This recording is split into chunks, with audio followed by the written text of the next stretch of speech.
every time I pull up at the let out, it's a spectacle. So what's up? Hey. What's good? Okay, so we got a busy lineup today. We got a lot of stuff we need to talk about. The first thing I want to talk about, to go ahead and get it started, is everybody's favorite subject. I want to know is, with me being a person that I don't really do drugs, I kind of feel a way about drugs in particular, but marijuana, I feel like marijuana is addictive. So I kind of want to know what your thoughts are. If you think that marijuana is addictive, gateway drug, like what's your thoughts on marijuana? And I'll start with Sylvia. I look at marijuana as I would say it depends on the person, because I look at marijuana use as alcohol use. You have some people that are addicted to alcohol. They have to go to AA meetings because they can't function without alcohol. That's the only way they can cope. I feel like that's the same way with people that smoke marijuana. Like, it's recreational. I drink. You don't drink. You know what I'm saying? Right. If I drink, I can do with it or I can do without it. I don't smoke marijuana, but I know people that do, and I know people that can do it and not do it. It's a coping mechanism. So I think to a certain degree that it could be addictive. And if you feel like you can't function without it, that's just like with alcohol. But I also think that people can smoke it and stop whenever they want to. It just depends on the person. Okay. All right. I'm going to hear what you got to say, Sylvia, but I'm going to say this. If you know anybody that really smoke weed, those people can't stop. And honestly, I think a lot of folks that smoke weed, I kind of ask the question, like, do you even get high anymore? It just made me think of the people that I know that do smoke weed. They smoke so much weed, it don't even seem like they ever high. But that's like the people that drink alcohol. You can't drink alcohol all day and not get drunk. It's a lie. People, their tolerance, just like when you smoke weed, your tolerance can become so much, and just like they say, I can drink you under the table. So whereas people that don't really drink can drink 1 or 2 drinks, and they're like fucked up. And you got somebody that drink all the damn time, and they done drunk a whole bottle, and they still looking at your ass like, what's up? You're like, how the hell? But that's like people that don't smoke weed. You can smoke 1 blunt, joint, or whatever it is you smoke. And for people that smoke like Snoop, then they can smoke your ass under the table, and you looking like, how the hell you still functioning? I can't feel my face. It's educational for him at this point. Do the nigga even get high? Like I think it's just something to do. Just like how people eat chips and shit like it when they ain't got nothing to do. I think I will say this though. The reason why, and y'all probably gonna think I'm lying. I've never even tried weed before. Let me tell you why. Because I know for me, when I find something that I like, I go hard on that shit. So let me not fuck around and like that shit. You scared? Right. You have kind of like what they call it, addictive personality. You think? Yeah. I mean, coming from really just a household that don't really drink or smoke, it was never really put in front of me like, okay, like let's do that. The people that I do know that smoke weed, a lot of them were people who, like, I ain't gonna necessarily say they were junkies or nothing, like, but they don't do shit. They just sit on the couch and be regular as hell all the time. Like, I think if anything, it takes away your motivation to do stuff. But that depends on the person. I'm gonna have to jump in right here because that depends on the person. Because I know plenty of people when I was in college would smoke weed, go to class, take a test, ace the hell out of that stuff. So it just really depends on the person. I know professionals now that and they smoke weed damn near every day, but they go and they do their job. Some people that just makes them a functioning addict, though. But it may make them a functioning addict, but some people have more. They make more logical sense, strange or not, when they smoke. But that's just like people that drink alcohol. You got a person that drink every day can get up, go to work, function. Yeah, that smoke weed. Yeah, but see, I think also people that smoke weed and that's all they do is smoke weed. They don't want to do anything else. That's because they're using it as a coping mechanism. So there's an underlying issue that they got, and they're trying to use weed to cope with it, and weed ain't helping it. There's an underlying issue if you smoking weed and you ain't got no motivation to do nothing. Right. It's just like people that become alcoholics, and all they do is drink. They don't work. They don't have no motivation to do it. It's an underlying issue. Right, which that they're trying to cope with. is what the addiction. I don't necessarily want to say that though, Sylvia. I don't necessarily want to say that because I think what it is those substances are both depressants. Just on what it is, you get relaxed and just sit there. You don't do shit. It's just But I know people that are professional, and I'm not gonna say what they're They don't smoke weed. I think they probably don't smoke weed all day. They probably don't smoke weed all day, but they gonna smoke it probably every day because they're trying to use that's what they're using to calm down. Let me have a drink. My day been long. Let me have a smoke. My day been long. I'm tired. Let me calm down. So I'm gonna smoke this some. See, I think your exposure might be a little different. Y'all know I be trying to hide that hood shit, man. I know some hood folks that we trying to hide it there. No, but I know some hood folks. What I'm saying is, I know hood folks on what you're saying. That's all they do, and they don't want to do nothing. But I also know professionals. They get up, go to work, handle their business, and they smoke weed every day too. So it just depends on the person. That still means that they're addicted, Sylvia. It just means that we're talking about actual just have to have it every day. It's not saying that you can't function without it, but it's like your mind, like a cigarette. A cigarette is a person that smokes cigarettes every day is an addict at the end of the day. So they just an addict for cigarettes. You know what I'm saying? And they gotta have it every day, and they really can't function. They're going out on breaks. They have to have it every morning. See, that's the difference with it. That's the difference. I know people that, and I guess because I just know people on all spectrums. They do it because they want to, not because they have to. They do it because they want to, because they're like, but if they have, if they need to stop, guess what? I know people that'll stop. Sylvia, your equivalent to me is like the person who comes home and drinks a glass of red wine every day. From your perspective, that's how I'm taking the way that you're giving your scenario. Like a person come home with red wine every day. That's probably folks are like they don't really need that shit. They do it to wine they day down. Right. But you got folks that like Will was go outside, make up a cigarette, go outside on every meal, man, smoke a cigarette when they make like God damn, man. That's a shit. But here's the thing. Anytime your schedule includes a vice, to me, you're addicted. You're just mildly addicted. Like that's just me. But Bob, what's your thoughts on? I mean, I think anything that can be a mood enhancer or determine your mood, change your mood, can be addictive. Anything. Now, what you choosing to use it for, totally up to you. But can it be addictive? Yes. Do I know people who can still function but must have it every day? And they still function, yes, but they're still addicted to it. They can say, yeah, I cannot smoke if I don't want to, but they sure seem to want to every single day.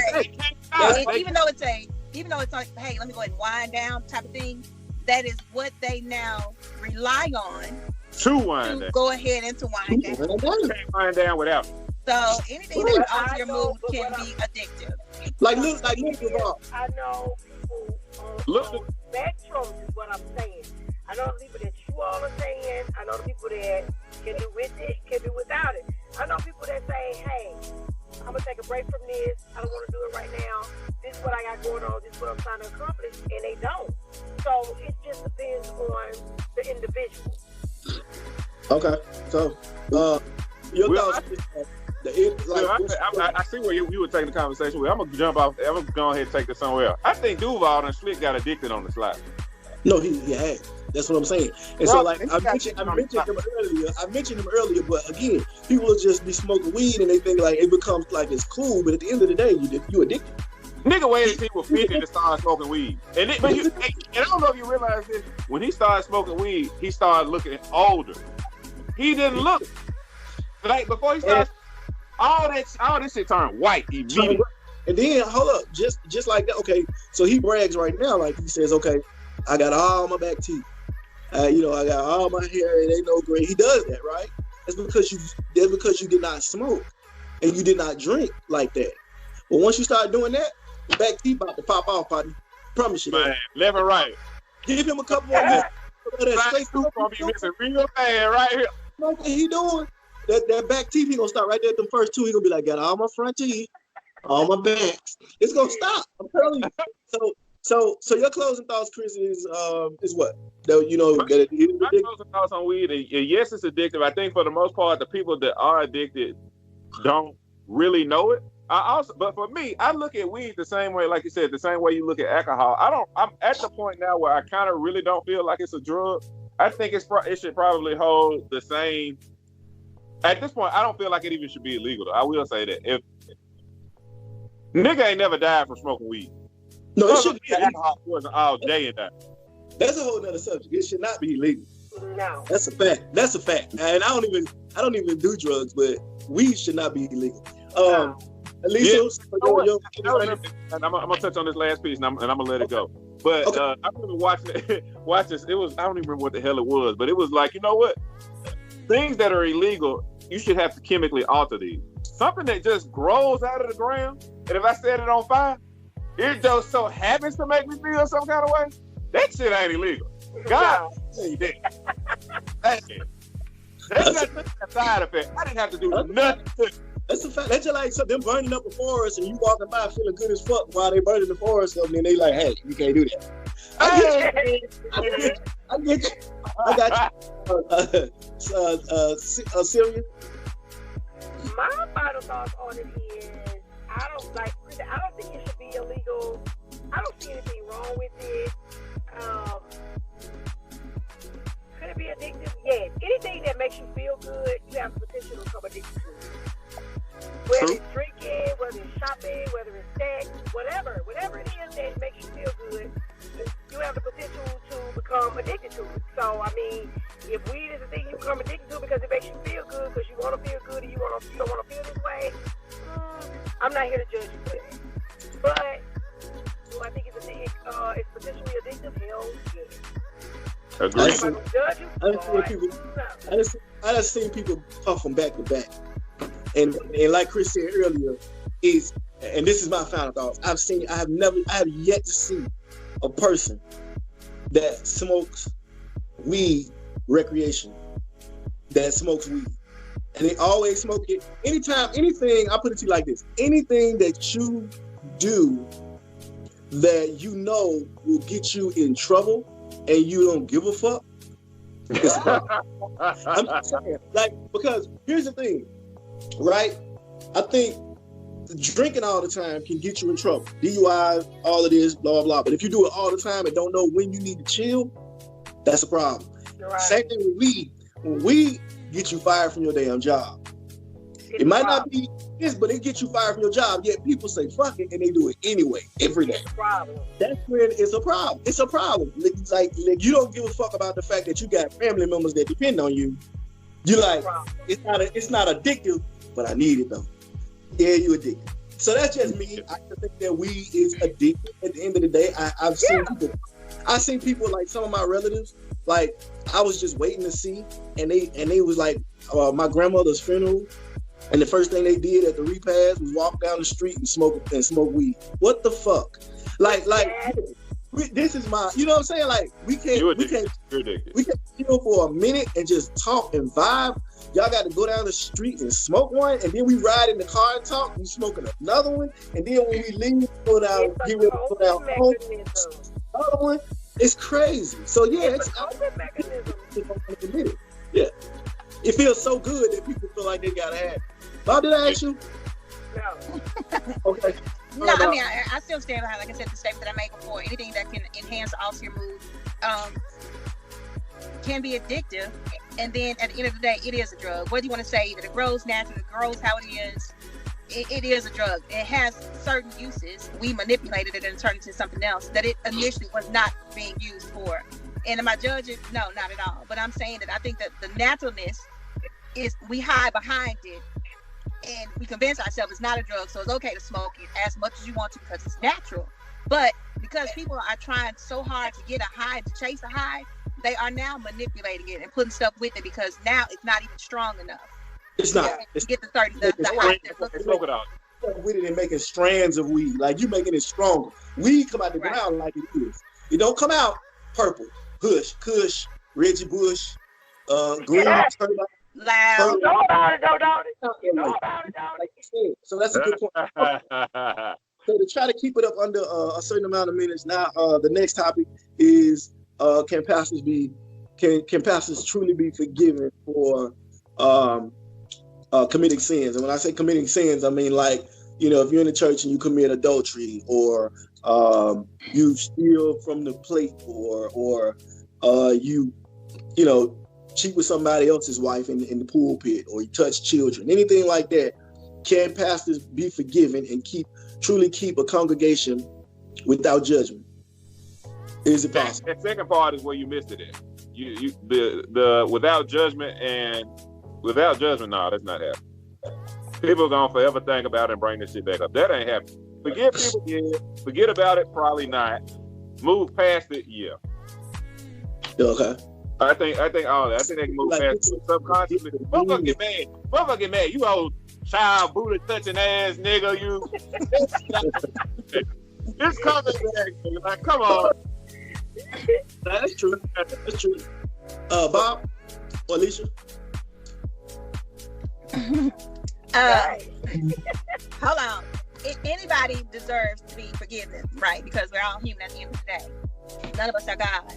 But what I've noticed is in a lot of churches, we put man in a position of God. God gets taken out of the way and we start worshiping that man.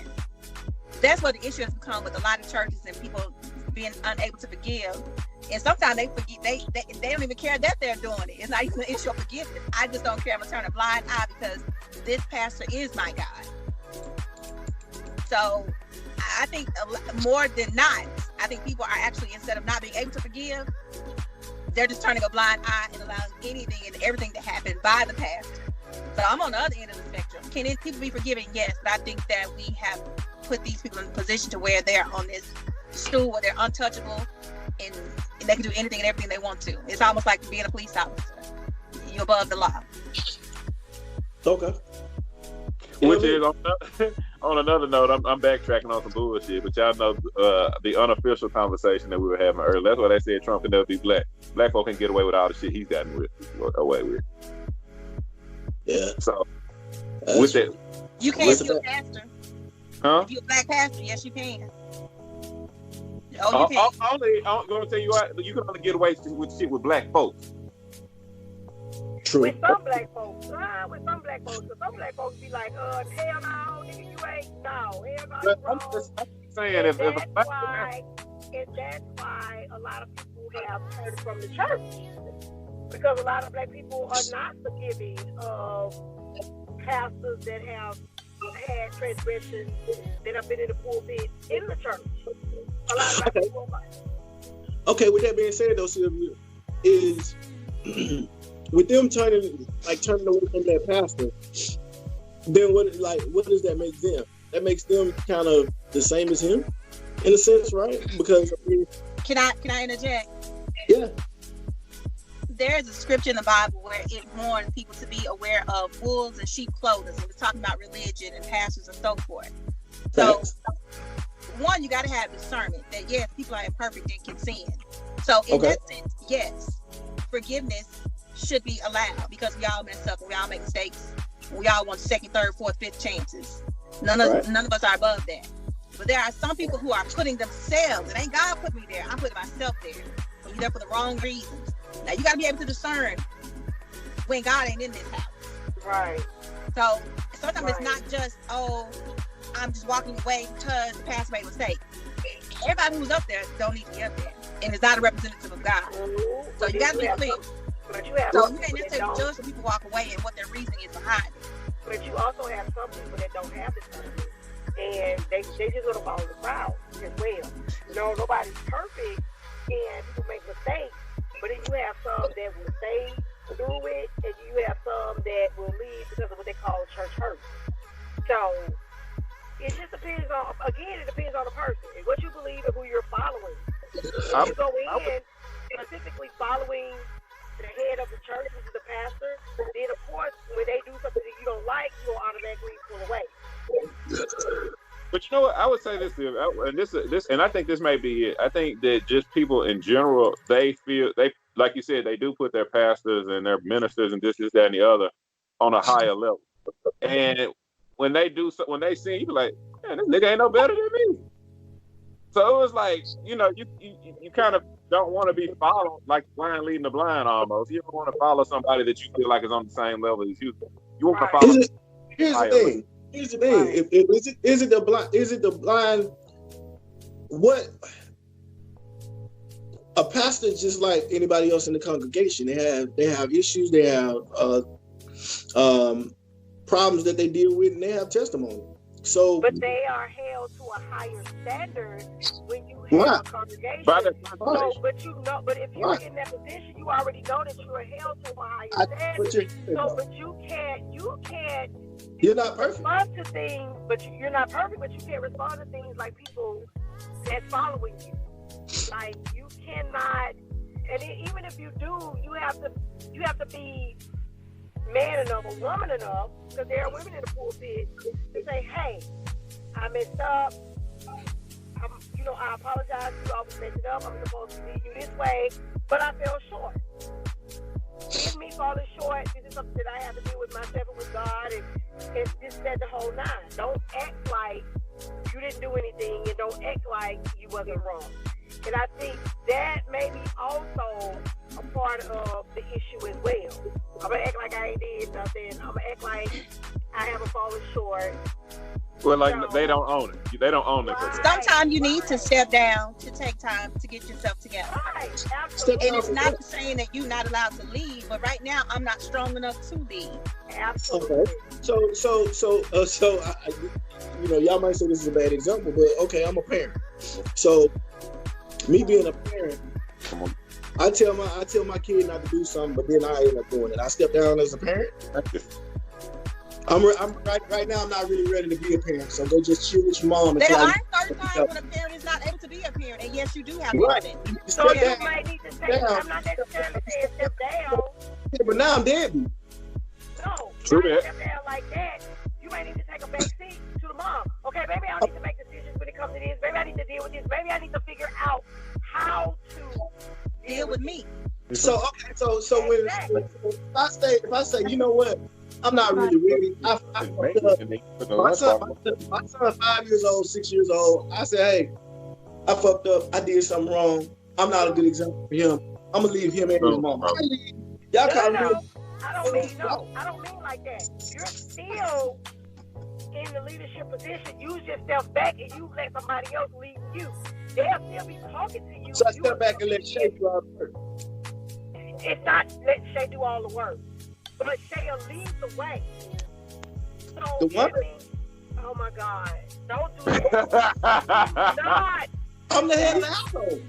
No, but sometimes, as the head of the household, you have to be smart enough to say, "Hey, this is not my strong pursuit right now. So let me allow my helpmate to help me along the way." Okay. Okay. No, nigga, no.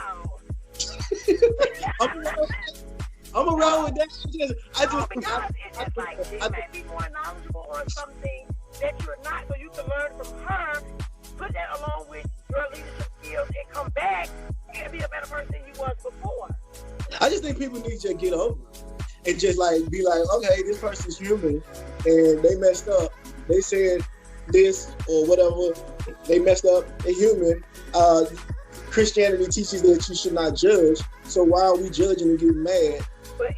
I'm not judging. I'm making a conscious decision that this is not what's best for me. What Chris said. No, we do what Chris said. Iron sharpens iron. So that means I can forgive you, but I can still hold you accountable, and I can help you get to where you need to. But I can do that. Your iron. No, I can't do that in secret. You can't help me. Have you never been under poor leadership, a poor manager, a poor supervisor? Yep. And you like, they do not need to be. You like, how in the world they get this position? They do not need to be in charge of anybody, leading anybody. But you do not know what you're doing. It's the same thing. Yeah. You're trying to put somebody in a position where they're. You said what? In your history, you said who? How many? In your history, in all of y'all's history, how many bad supervisors you know got fired? But it does not make it right because they didn't get fired. No, I'm not saying you're right. And then so much pressure to put on them to where they got to go ahead and step up and they can't do the job and they walk off, they go ahead and demote themselves. I give that to be discerning. That's a smart person to discern and say, Right. Recently had somebody in his job say it. Hey, I'm not fit for this position. I'm not fit for this job. I'm gonna go find something else. How about we just do what we came to church to do, and that's forgive? Nobody. Then you need to sit beside me. Forgiving. Sit beside me so I can forgive you. You don't need to be able to try to go ahead and leave me and do nothing. Forgiving. But if you're going to teach me, but if you're in a position where you got to teach me. So what you're saying is the church coach. Listen to this. I'm not saying that he can't be forgiven. But if you want me to be teachable, you have to show me how to be teachable. If you mess up and you can't step back and be teachable, how you gonna tell me to be teachable? How you gonna tell me to sit there and listen to your teaching if you can't step back and get taught yourself? Okay, so that means that, so if one of your children drop out of school after you dropped out of school, you can't say shit. Lies. Because I'm a teacher for the mistake that I made. I'm just saying, like, you tell me shit because... No, but you have to be teachable. What makes you think that I was not in a position where I was teachable to be able to teach them so they wouldn't drop out? If they drop out, now I know to tell you why not to drop out. Okay. That's kind of like I'm now I got a testimony. Now you seen me go through it. I'm telling you what I went through. Y'all don't have to do it. Understand? You have to learn the lesson in it. Somewhere along the line, you learned the lesson in it. You were teachable enough to learn the lesson. But do you not learn a lesson in how to forgive? So either way, a lesson is learned. No, so I'm not saying, Will, you're misconstruing what I'm saying. I'm not saying that he should be forgiven. You can forgive him, but he still can step back in his forgiveness to be teachable. You're saying that he got to be part and step back to learn the lesson because he's forgiven. It doesn't work like that. You can be forgiven and still step back and learn the lesson. And then you can come back forth, because if I've forgiven you, I'm allowed you to come back forth and claim your position. It's giving you the time to get yourself together, to get yourself right.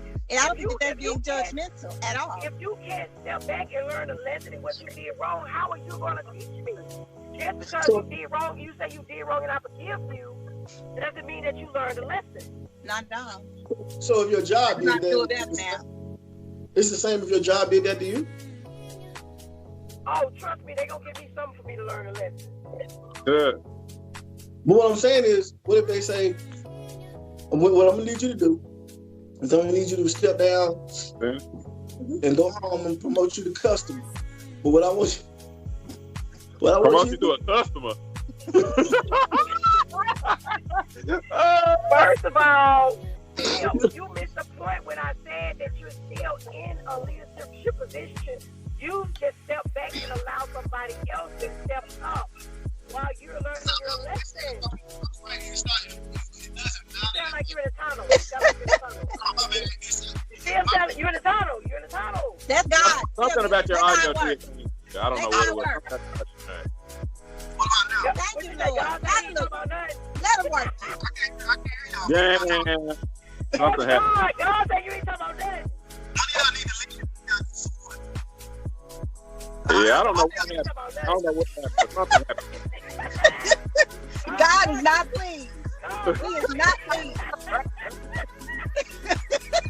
Something about your audio did change, Will. I don't know what. Cancel out what that is. No. God blocked it. You gotta come right. He wouldn't let it go. Yeah, I don't know. You might have to hang up and come back in. I don't know. Well, you know what? You gotta step back and let somebody else. Yes. With that being said, my food, Paula just pulled up and she got the food, nigga. I'm hungry. Okay. So I'm gonna check in on the next one. Hungry nigga alert. Bye, little shirt. Bye. Fuck y'all. I know you. I told you how you were talking about my face was too big in the camera. I'm gonna need your ass to eat before you log on. You always running off because your ass gotta go eat beforehand. This shit's so late. Let's do this shit earlier. No, nigga, you know what time we doing it. You eat earlier. Hey, look, Will, it's almost 10 o'clock, Will. You know that man got AARP meeting in the morning. Shit. I think you just got a time that you gotta be off the phone. Shut your ass up. All right. So we'll complete it. We'll complete it. All right. Okay. Is my audio better? No. The Lord has let you speak. Go ahead.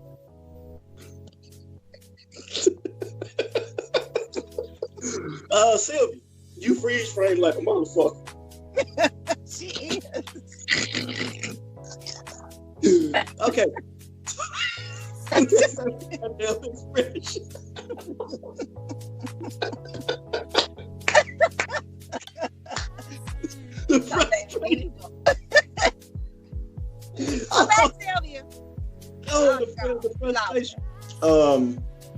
The next one is we talked earlier about the footage that we saw online for Dwayne Wade's son, or what he's supposed to or wants to be a daughter. We saw him with footage of the old nanny, and the old nanny was looks like he was homosexual, transitioning. And I don't want no problems with that. What is the LGBTQ community? But we're gonna keep it real, and we keep it all the way 100. No shade to anybody, but these are real topics. So, kind of want to know from parents, such as yourself, is it okay to have certain types of influences in the life of your child, shaping that child's personalities, characteristics, and things like that? Especially if it's somebody who, say, homeschools, or somebody who's around that person 8 hours, 9 hours a day or more, depending on what your profession is. Is it okay to have those people around? And do you believe that those people actually have that type of impact on your child at a certain age in his life or her life? And I'll start with Alicia. I mean, sometimes you are who you're around. I just felt like when I saw the video, I thought it was a weird choice, just being honest. Traditionally, we do think about women, not being sexist, in nanny type roles, because they're kind of playing the mom role, that doting, caring, nurturing role when the parents are not there, not available. So I just thought it was a weird choice for his two sons and his nephew when he's not around, or when Gabrielle Union is not around, for that to be who you are leaving your impressionable children around. And me, I'm just paranoid about anybody my kids are around, number one. That's first and foremost. Then two, with boys, and although a woman and female could go ahead and do something to your child as well, I'm just even more cautious about a man, not just a gay man, but a man who is not their father, is not an immediate family member, having that much alone time with my sons, my boys. Even with my own boys growing up, I was really cautious. There wasn't no spending the night and all this other stuff. God, I was concerned about that. So I don't know that I would put my sons or my daughter with a male nanny. I would just be really cautious about that. So I have a quick question for that then. You know how black people are. We always look for a bargain. You don't think he was trying to get 2 for 1? A mama daddy. I'm just... Oh my God, I hate you, bro. I can't stand it. Will. It's a combo. I'm just saying, like, if you think about it, it's like, hey, you know. But I feel you, Alicia. I feel you. So Sylvia, I'm curious, like, what are your thoughts on it? Oh my God. First of all, you just leave me alone. Because your ass is crazy. I think that whether it's male or female, you just have to be cautious, period, of who you have your kids around, because it could have been a female nanny that could have had some type of influence over that child that could have been next. Mhm. And even, when you interview them, you do that background check and all this, what you want to hear and everything check out good, you still just need to pay attention to the people that you have around your kids. Right. I don't think that it necessarily goes back to the fact that he's a male or that he could have necessarily been gay. I just think that you just have to be cautious that who you leave your kids in the care of. Because whatever it is that they believe in, and if it doesn't line up with what you believe in, and they spend a lot of time with your kids, they can be easily influenced. You have kids, adults that you talk to, and they be like, you ask them who was your influence or who you looked up to that decided to make you want to choose the career path that you took. You and him say, my teacher when I was in 4th grade, Miss So-and-so or Mrs. So-and-so talked about this and it stuck with me then. So you just have to be cautious of people, period, that you leave your young, impressionable kids around. So for me, it wasn't whether it was a male or female, it was just people in general. Right. I mean, I get that. I mean, but in this case, when you have someone who clearly has determined at a young age that they wanted to be someone else, so to speak, or some other gender, does it really make you look at the fact of the person and that he's gay? Because the thing, you almost have to really look at the person now because you see what's happening, and now when you see that, it's automatic that you tie the two, right? So,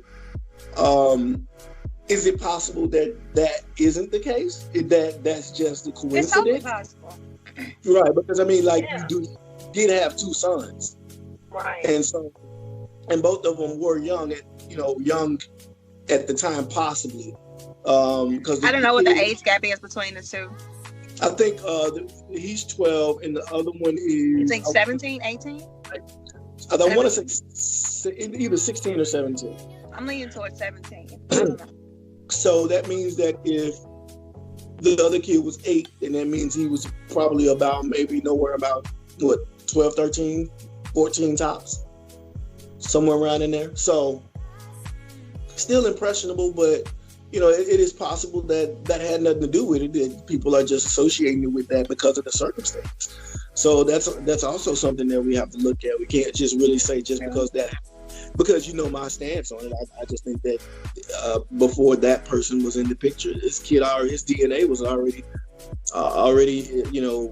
stamped on who he was going to be when he got older, whether he was going to have money to get change himself into a girl or not. Yeah, but I think that he already knew what he was going to be at an early age. Maybe that person probably made him believe it was okay quicker than normal, but it's possible that he already knew that prior to, because the kid, if you look at the kid he's been had that same selfie pose that you both have in every picture.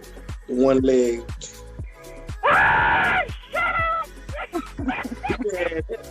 He had that at like 5 or 6. So I don't know. It's kind of hard to do. But I agree with you guys that anybody that you get, you have to really watch that. And then unfortunately,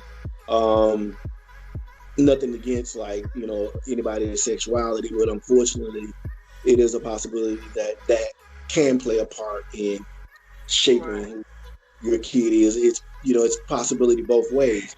Do you want to take the chance of that possibility being on one end or the other? While you want your kid to be free and to be open to be who they are and not be afraid and be brave and all of this good stuff, that's great. It's noble, but at the same time, the reality is you really do have to make sure that you're concerned as a parent. If you're concerned with how your kid feels just as strong as you feel your kid should be able to be free and be who they want, you should feel just as strong about making sure you watch who you put around your kids. Same kind. Yeah. So okay. So okay. Well, let me say this. So what if you do? What are your thoughts if you do have somebody that's around your child that has the same morals and standards and all of that you have, and getting still, hey, I want to still go left field. Then what? You know what I mean? No, I agree. I guess it goes back to you saying that, this child already knew prior to that, like early on, this is what I want to be, this is what I've been feeling like since since before then, you know what I mean? So now do you even blame, or you just look at, okay, this child say, I've been like this before this, so okay, maybe you did. I don't think anybody is blamed, and I think that everybody was just kind of questioning the decision behind their choice. And at the end of the day, it's totally their choice, 100%. Right. Okay, so interesting. This is how you have to look at it, though. For both of you, is what about the children that aren't in that predicament that feel the same way? Like there are kids that are his age, and they're and they know the same thing. Their kids are that. Yeah, and I'm not spinning this into a sexuality thing. I'm just saying more so about being conscious of who you choose for your children to be with, spend time with. I think that whether it's with their friends, if it's with family members that I know, hey, it's not the best influence. Right. Sometimes I just pick up a vibe and I'm like, nope. So as a parent, that's part of your job. I'm with you. So how? My question is then, if that's the case, how do we witness the male nanny being an improper influence? Well, it's because when you look at them and how close they were on the video, it looks like almost a best friend type of deal, or and what I would say people are thinking is, it's kind of like when you are when you hang around a best friend. When you hang around a best friend at that age, you tend to kind of mimic each other a lot. That's just a fact. Like when you I watched my son play with one of his friends at the zoo. We took him to the zoo, and almost every night, I've never seen my son in that light, but almost everything that the other kid did, he did. If the kid jumped off of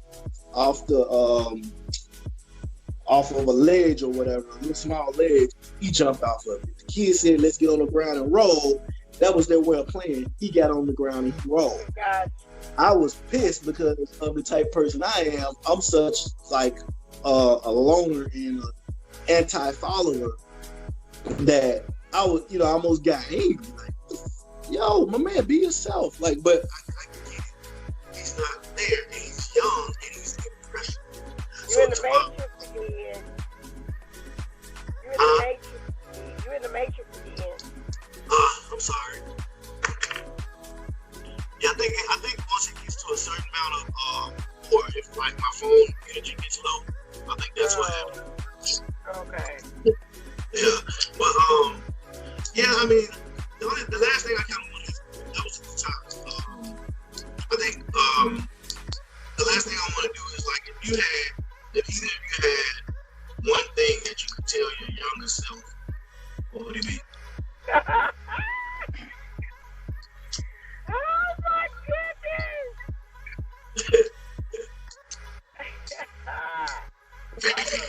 Come to me last shit. No, that person, like, nah. Guys, hold on. I was gonna say, she go. And no, I gotta mess with my baby till I'm making some cinnamon rolls at 8:00 at night. Sir, no sir. Oh, I'm fine. So we got a couple more minutes. But yeah, what's one thing? I mean, if you can keep it within like maybe 3 words, 4 words, great. But if not, one thing you tell your younger self?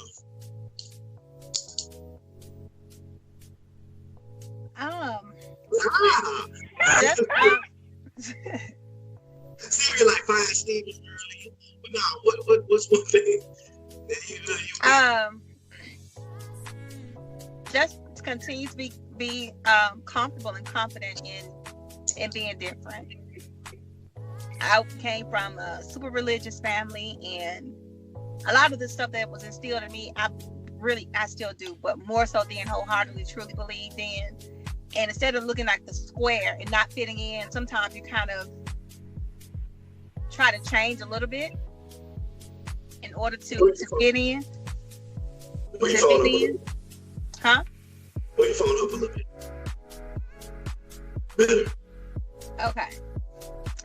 Just more so in like I said, and just kind of believing in yourself, believing that it's okay to be different, not feeling the need to sometimes compromise what you believe in order to fit in. Okay. And that's in all areas, whether it was at school and trying to go ahead and sneak cool, or if it was being more so around other religious people and feeling the need to go ahead and to be more that than I was. Just in every area, feel comfortable to be you, no matter what. Okay. All right, Sylvia, you can have time. Yeah, that's funny because I was thinking, I'm like, her response is almost like mine. Like, just be comfortable with who you are, be who you are. You know, you don't have to conform to being what you think is cool, what you think somebody else wants you to be. Now, I will say, all of my friends that I've had my entire life, I still have, and they accept me for the raw, unadulterated person that I am now. You know what I mean? So, I mean, I never had to fake to be accepted by nobody because they were clearly accepting me for who I am now. And just dance to the beat of my own drum. And I learned that a lot, honestly, from both my girls. Like, they never conformed to what was the end thing for them to do or, you know, around their friends. It was just they were who they were, like unapologetically, especially my oldest one. And to this day, she's still just unapologetically, you gonna like her, you gonna move on. And I'm, you know, and I look at them and I'm like, damn, Right. I should have Did that. God don't like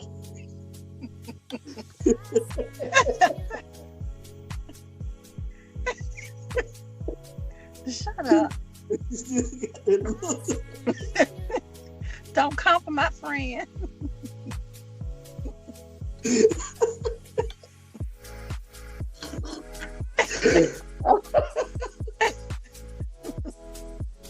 Is she probably still talking? Hold I on. can't right now. Oh my God. She gotta eat it. Okay, I can't end it. Ooh, when she come back on, she be like, and that's that on that. So, what is it? What advice you give your younger self? What you have for you? Get more bitches. I just like, for me.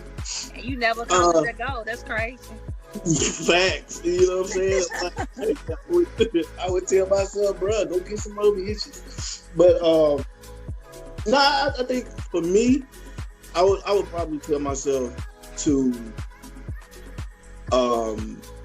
have the mindset that I have right now, the ambition that I have right now, a lot earlier. Because I think what, unfortunately for us, especially as young black men, coming from my area, you know, my era being my age, your parents don't teach you ambition. They teach you school. It's not just young black men. Mine just taught me God. You know, everything else was to the wayside. You know what I mean? So I mean, right. So they teach you everything, but it is, like you said, it's either religion, work, or school. And of those three things, they pound it in your head, and they don't pound in your head. Go get money. Now, work ethic, you know, you learn, but at the same time, they don't tell you be ambitious. That's something that you just either you have it or you don't. But at the same time, sometimes if your parents instill it in you, they can take something that you don't have, or that you may have a little bit of, and turning into something big. Because I didn't have privilege. I didn't have the privilege of a parent who was going to pay for my college, or a parent who was going to, I had to work to get what I wanted. So right. if my parents, if I would have had my mindset on, hey man, go try to, get you some more money, go try to get you a business, go, start you a 401k at a young age, even if it's $10 a paycheck, because you don't make as much. It'll help you when you get older. Unfortunately, we didn't have the internet.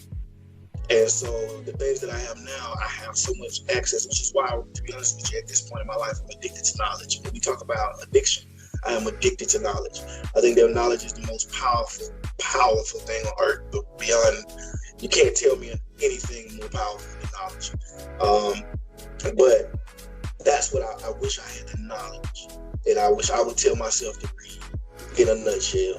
Read, young man, read. And then you'll learn, and you'll be better off for it.